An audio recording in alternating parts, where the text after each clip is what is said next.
श्रोता मित्र, ये कथा है राजा रत्नाकर और राक्षस दुर्जय के बीच धर्म अधर्म के महान संघर्ष की है।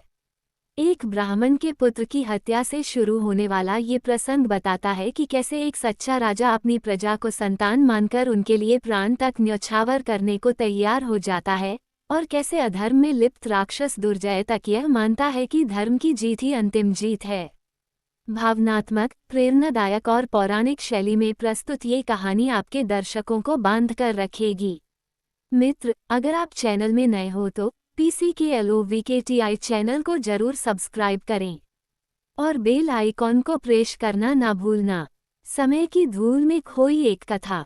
एक ऐसा राज्य जहां प्रजा राजा को पिता मानती थी, और एक राक्षस जो अपने बल से संसार को कंपा देता था। लेकिन धर्म और अधर्म की लड़ाई हमेशा से एक रही है। जो धर्म पर खड़ा है वही अंत में विजयी होता है। यही है राजा रत्नाकर और राक्षस दुर्जय की अद्भुत कथा। भाग 1, ब्राह्मण का दुख और क्रोध। राजा रत्नाकर की विशाल सभा में उस दिन अचानक सन्नाटा फैल गया। द्वार पर एक ब्राह्मण फटे वस्त्र, विस्मित आंखें और कंपती आवाज के साथ खड़ा था। वह सभा के बीच आकर फूट पड़ा, राजन, मेरी एक ही संतान थी, मेरा लाडला पुत्र, और उस राक्षस दुर्जय ने उसे मार डाला। आपकी जय जयकार किस काम की? अगर प्रजा ही सुरक्षित नहीं तो आपका राजतिलक व्यर्थ है। पूरी सभा स्तब्ध रह गई। ब्राह्मण की आवाज केवल शब्द नहीं थी, वह पीड़ा, अपमान और असहायता से भरी पुकार थी। राजा रत्नाकर उठे। उनकी आंखों में करुणा थी पर चेहरे पर दृढ़ता। लेकिन तभी रानी मालविका भी सभा में आई। उन्होंने ब्राह्मण के सामने सिर झुकाकर कहा, ब्राह्मण देव, हम दोनों के कोई संतान नहीं है, इसलिए हम प्रजा के हर बच्चे को अपना ही बच्चा मानते हैं। आज आपका पुत्र मरा है तो समझिए हमारा पुत्र भी मरा है। ब्राह्मण की आंखें भर आईं। राजा ने उसका हाथ पकड़कर कहा, मैं वचन देता हूँ, जब तक दुर्जय का अंत नहीं कर देता मैं चैन से नहीं बैठूंगा। आपका दुख अब मेरा धर्म है। सभा में गूंज उठा, धर्म की जय हो, रत्नाकर की जय हो। भाग 2, राजा रत्नाकर की प्रतिज्ञा। वचन देकर राजा अपने कक्ष में लौटे। रानी ने उनकी ओर देखा। स्वामी, क्या आप युद्ध करेंगे? राजा ने शांत स्वर में कहा। जब एक पिता अपने बेटे के लिए न्याय नहीं ला सकता तो वह राजा होने के योग्य नहीं।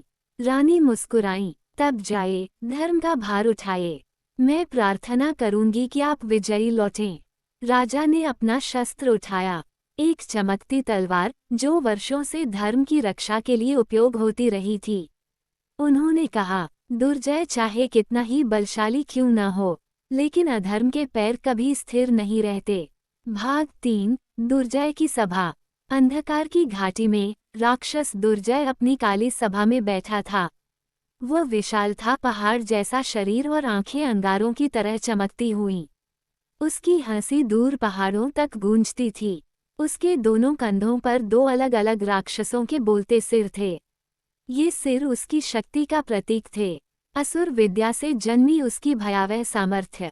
एक सिर बोला, स्वामी, राजा रत्नाकर तुमसे युद्ध करने आ रहा है। दुर्जय जोर से हंस पड़ा। रत्नाकर, वह छोटा सा मनुष्य, वह मुझसे लड़ेगा। दूसरा सिर शांत स्वर में बोला, स्वामी, उसका बल शस्त्रों में नहीं, उसके धर्म में है। वह सदाचारी है, सत्य का पथिक है, आप उसे नहीं हरा पाएंगे। दुर्जय क्रोधित हुआ, मैं राक्षसों का अधिपति हूँ, मैं किससे हारूंगा? सिर ने उत्तर दिया, धर्म से, क्योंकि आप अधर्म में डूबे हैं और धर्म का प्रकाश 1000 अंधेरों को मिटा देता है। दुर्जय चिढ़कर बोला, तो वही जाने दो रत्नाकर को, देखूंगा उसका धर्म मेरे सामने कितना टिकता है। भाग 4, युद्ध की तैयारी। राजा रत्नाकर ने अपने सैनिकों को बुलाया। उनकी आंखों में जोश था, परंतु राजा ने हाथ उठाकर कहा, ये युद्ध किसी राज्य के लिए नहीं, यह एक पिता के आंसू के लिए है। जो ये संघर्ष मेरे साथ करेगा उसे यह जानना होगा कि यह धर्म का युद्ध है।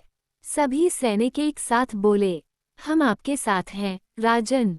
रानी ने प्रार्थना की, देवताओं, मेरे स्वामी को सुरक्षित लौटाए।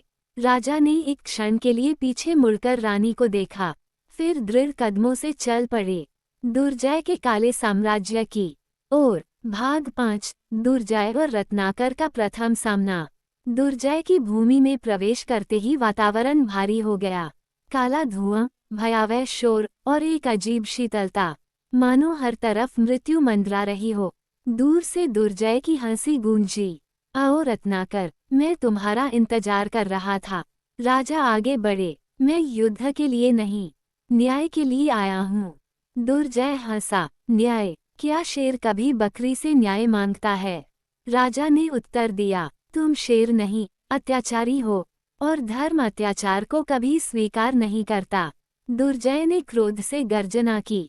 तो चलो, धर्म और अधर्म आज आमने सामने होंगे। भाग 6। युद्ध का आरंभ। युद्ध आरंभ हुआ। दुर्जय की शक्ति भयानक थी। उसके दोनों सिर मंत्र पढ़ते और काला धुआं निकालते, जो राजा के सैनिकों को भ्रमित कर देता। रत्नाकर ने प्रार्थना की, हे धर्म, मुझे सही मार्ग दिखाओ। अचानक उन्हें अपने गुरु की शिक्षा याद आई, जब सत्य तुम्हारे साथ हो तो तुम्हारे हाथ में हर अस्त्र दिव्य हो जाता है। रत्नाकर की तलवार में प्रकाश उभरा। वह दुर्जय के मंत्रों को काटने लगा। राक्षस क्रोधित हो गया, ये कैसे संभव है? मेरा जादू तुम पर असर क्यों नहीं कर रहा? एक शेर बोला, कहा था न स्वामी, धर्म के सामने तुम टिक नहीं पाओगे। भाग 7। युद्ध का निर्णायक क्षण। दुर्जय ने क्रोध में आकर दोनों सिरों को मंत्रोच्चारण का आदेश दिया। काले तूफान जैसा जादू उठा। भूमि कांपने लगी। राजा रत्नाकर घुटने पर टिक गए, लेकिन उनका मन अडिग था। उन्होंने कहा, हे ब्रह्मा, विष्णु, महेश, मुझे उस पिता के आंसू का सम्मान रखना है। मुझे शक्ति दो। अचानक एक दिव्य प्रकाश उनके चारों ओर प्रकट हुआ। तलवार में तेज बढ़ गया और वह प्रकाश दुर्जय पर गिरा। दोनों सिर एक साथ चिल्लाए, बस बस, हम हार रहे हैं। दुर्जय गिर पड़ा। राजा की तलवार उसकी शक्ति को काट चुकी थी। राक्षस हार गया। अधर्म पर धर्म की जीत हो गई। भाग 8। रत्नाकर की विजय और प्रजा का उत्सव। राजा जब लौटे तो प्रजा उमड़ पड़ी। धर्म की जय, रत्नाकर की जय। ब्राह्मण उनके चरणों में गिर पड़ा। राजन, आपने मेरे पुत्र का नहीं, हर पिता का सम्मान रखा है। रानी ने राजा को देखकर कहा, आप सच में प्रजा के पिता हैं। राजा ने विनम्रता से कहा, एक राजा की सबसे बड़ी जीत उसके राज्य में बसे हर बच्चे की मुस्कान है। और उस दिन से रत्नाकर को धर्मरक्षक कहा जाने लगा। ये कथा हमें सिखाती है, धर्म की रक्षा करने वाला छोटा भी बड़ा हो जाता है, और अधर्म का सहारा लेने वाला कितना भी शक्तिशाली क्यों न हो, हार ही जाता है। श्रोता मित्र, जय महालक्ष्मी भाग 14 की कहानी समाप्त हो गया है। अगर आप भाग 15 की कहानी को सुनना चाहते हैं तो हमारे चैनल के साथ बने रहें। जय महालक्ष्मी।